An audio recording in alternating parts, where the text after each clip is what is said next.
Hi எல்லாருக்கும் வணக்கம்.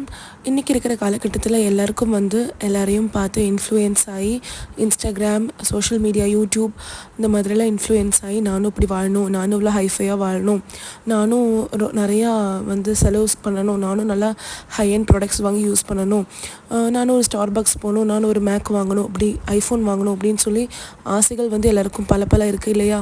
ஆனால் எல்லாருக்கும் ஒரு இண்டிவிஜுவாலிட்டி இருக்கா அப்படின்னு உங்களுக்கு தெரியும் இல்லையா? எல்லாருக்கும் ஒவ்வொரு இண்டிவிஜுவாலிட்டி இருக்குது. இந்த இண்டிவிஜுவாலிட்டி பின்னாடி நம்ம போகிறோமா? இல்லை, அவங்க இப்படி இருக்காங்க, நம்மளும் இப்படி வாழணும், அவங்க இப்படி பண்ணுறாங்க, நம்மளும் இப்படி பண்ணணும் அப்படின்னு தான் நம்ம நினைக்கிறோம்.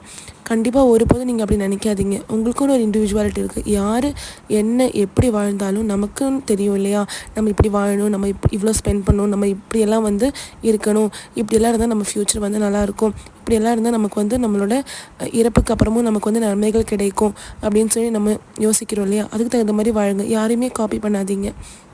எப்போவுமே நல்ல முறையில் வாழுங்க. நிறையா ஹை அண்ட் ப்ராடக்ட்ஸ் யூஸ் பண்ணால் தான் நமக்கு மதிப்பு கிடைக்கும் அப்படின்லாம் கண்டிப்பாக கிடையவே கிடையாது. உங்களோட மதிப்பை நீங்கள் தான் தேர்ந்தெடுக்கிறீங்க. நீங்கள் எந்த ஆட்கள் கூட சேர்றீங்க, எப்படி நீங்கள் வாழ்கிறீங்க அப்படிங்கிறது எல்லாமே உங்களை பொறுத்து மட்டும்தான் இருக்குது. ஸோ கண்டிப்பாக நீங்களும் வைஸ் சாய்ஸ் எடுப்பீங்கன்னு நான் நம்புகிறேன். உங்களோட ஃப்யூச்சரை நீங்கள் தான் பத்திரமா பார்த்துக்கணும். ஸோ யாரையும் பார்த்து காப்பி அடிக்காதீங்க. அது waste of time, waste of energy, waste of future.